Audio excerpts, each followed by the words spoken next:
Oi, gente. Boa tarde para vocês. Uma ótima semana, um ótimo mês de junho. Espero que até o final desse mês a gente possa estar se reencontrando nas nossas aulas presenciais, na nossa escola. Então, a gente encerrou o assunto sobre matéria e substância. Matéria é algo que é imaterial, né? Ou seja, não tem vida, certo? A gente falou várias vezes sobre os produtos e esses produtos são feitos de matéria-prima, essa matéria-prima ela não tem vida, certo? A gente falou sobre os tipos de matéria-prima, matéria-prima que vem do animal, matéria-prima vegetal, matéria-prima mineral e falamos também na matéria que não vem da natureza, né? Que são os produtos sintetizados ou materiais sintetizados, como por exemplo o plástico, certo? Então, e aí a gente encerramos esse assunto de matéria não viva. Lembrando que a gente ainda tem uma atividade para fazer sobre o capítulo anterior, que é o panorama, certo? E aí vocês respondam essa atividade para a gente poder corrigir na nossa aula online. Mas hoje nós vamos começar um capítulo novo, certo? Tá lá na página 66, sobre nosso terceiro capítulo, que é vida e seus diversos níveis.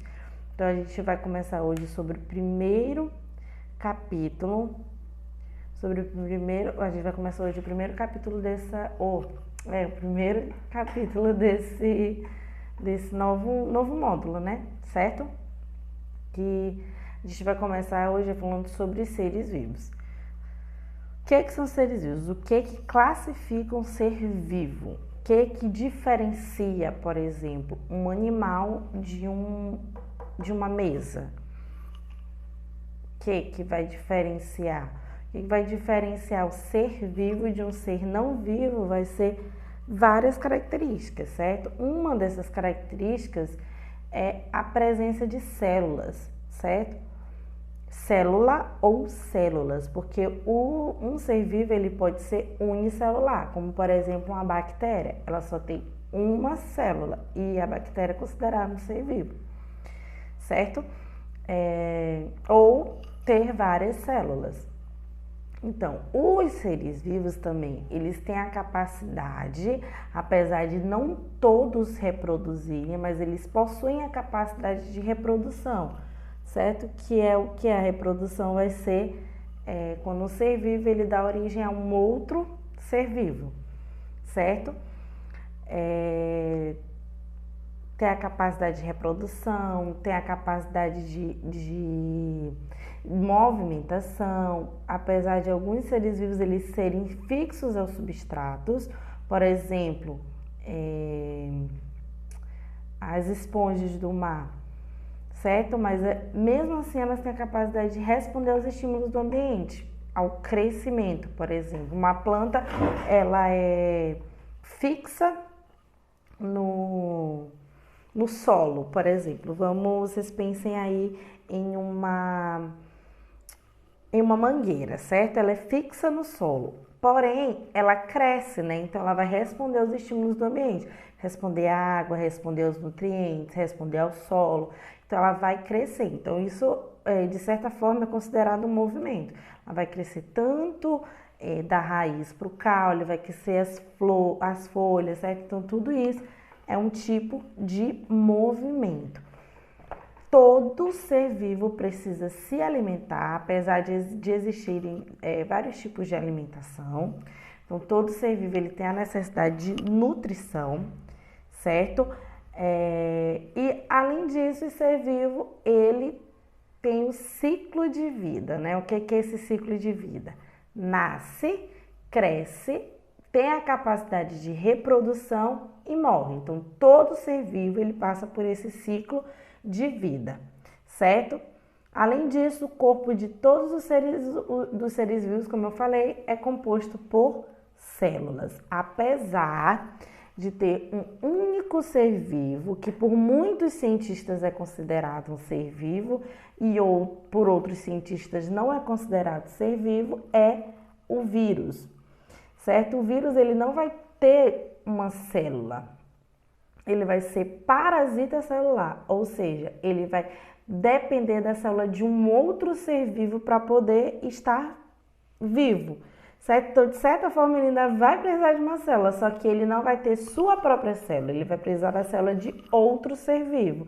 Por isso que nós chamamos os vírus de parasita celular. Alguns cientistas consideram que ele é um ser vivo e outros cientistas consideram que ele não é um ser vivo. A maioria considera que o vírus é um ser vivo, porque ele tem a capacidade de reprodução, de se multiplicar, e ele também tem DNA, que também é uma característica específica dos seres vivos. E os seres vivos, eles só lá dentro da célula do ser vivo, ele vai possuir essa característica de DNA, que é o que vai fazer com que cada ser vivo tenha sua característica própria, certo? Aí a gente pode ver alguns exemplos, por exemplo, de ciclo de vida. Aqui no livro de vocês, na página 67, tem dois exemplos. O exemplo de um animal e o exemplo de uma planta. Tem o exemplo de um gato. O gato ele é gerado na barriga da mãe. Então, certeza vocês já viram uma gata prenha, né? Uma gata gestante. Ele cresce, se desenvolve até atingir a fase adulta, quando pode acasalar com outro gato. E aí se acasala, né? Isto é, um gato macho se relaciona com um gato fêmea, se acasala, vai ser fecundado e vai gerar novos filhotes. Por fim, os gatos envelhecem e morrem. Então, esse é o ciclo de vida de um animal. Outro exemplo também é o tomateiro. O tomateiro, por sua vez, é gerado de uma semente. A gente pega a semente e bota no solo. Aí a pequena planta ela vai crescer, desenvolver flores. A flor tem estruturas masculinas e femininas que quando eles se encontrarem vai acontecer a fecundação e aí vai dar origem ao fruto, que é o tomate. Aí as sementes do tomate vão gerar novas plantas, novos tomates. E assim como o gato tomateiro também envelhece e morre, certo? Então, é assim que funciona o ciclo de vida.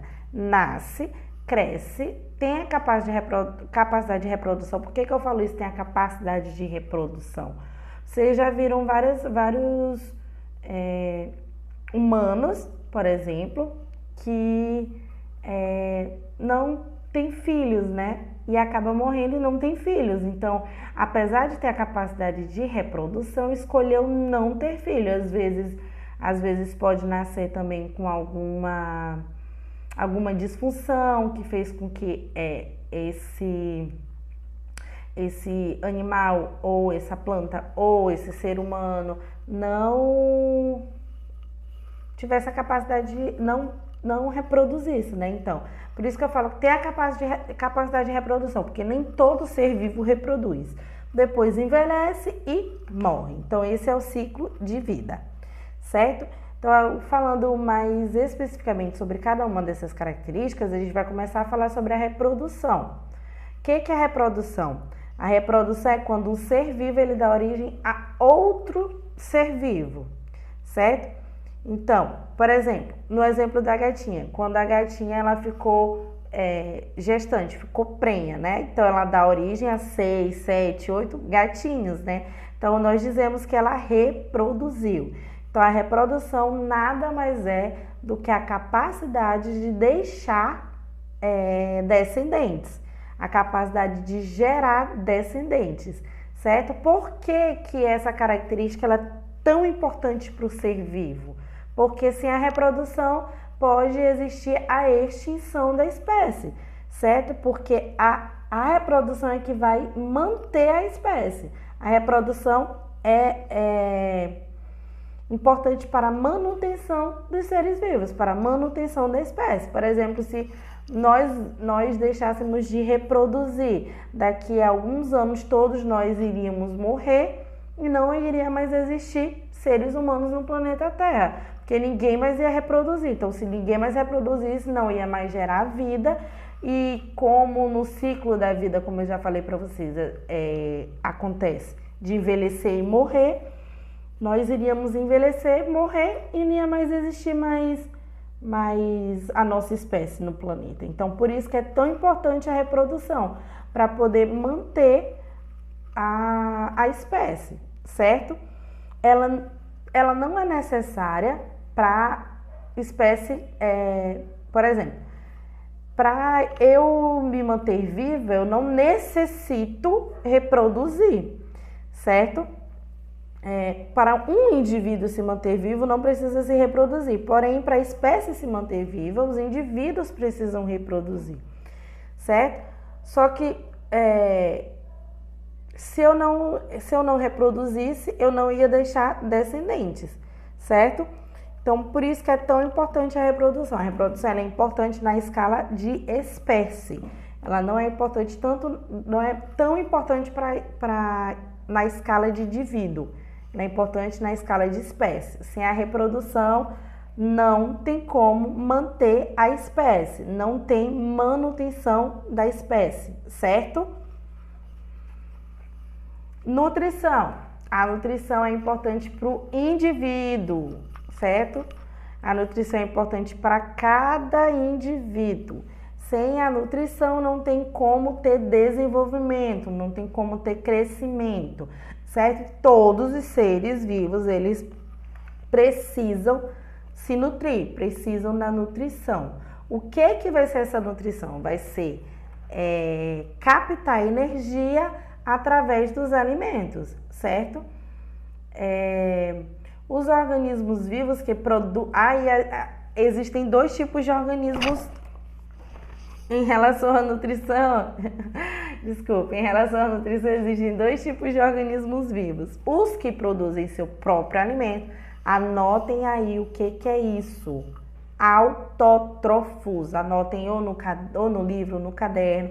Os organismos autótrofos são aqueles que produzem seu próprio alimento.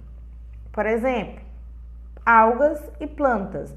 Elas vão produzir seu próprio alimento através do que? Da fotossíntese. O que é a fotossíntese? A fotossíntese é o processo de alimentação das plantas e algas marinhas, que captam a luz solar junto com a água, vão produzir glicose, que vai ser a nutrição para elas, certo? E existem aqueles que se alimentam de outros seres vivos, que é o nosso exemplo, os animais e os fungos, certo? Eles vão precisar de outros seres vivos para se alimentar. A gente, por exemplo, se alimenta de carne, se alimenta de vegetais, certo? Peixe, frango, por aí vai. Então, nós precisamos de outros seres vivos para se alimentar. Então, esses organismos que precisam de outros seres vivos são chamados de heterótrofos.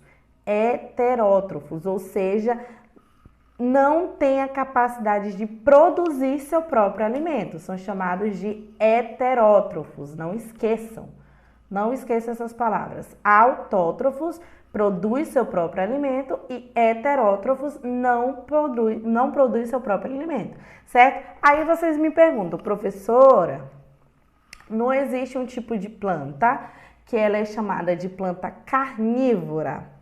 Essa planta ela não se alimenta de insetos? Então, isso quer dizer que ela é uma planta heterótrofa?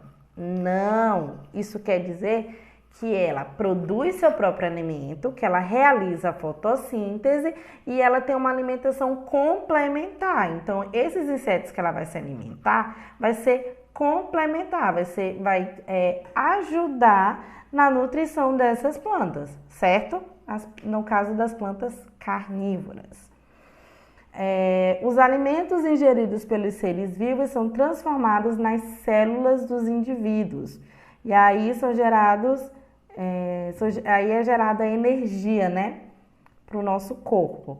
Dentro de cada célula vai ocorrer o metabolismo, que compreende vários processos como a liberação de energia para o crescimento e manutenção do organismo, tais como respiração e reprodução. Então, a nutrição ela é importante para que o nosso organismo ele possa metabolizar, possa gerar energia para o nosso corpo, para as nossas células, para que as nossas funções elas sejam realizadas da melhor maneira possível. Respiração, o batimento cardíaco, por exemplo, reprodução, certo? Tudo vai depender do metabolismo, que todos os seres vivos fazem, todos os seres vivos realizam. Eu vou pausar aqui para o vídeo não ficar muito longo, certo? Vou continuar no próximo.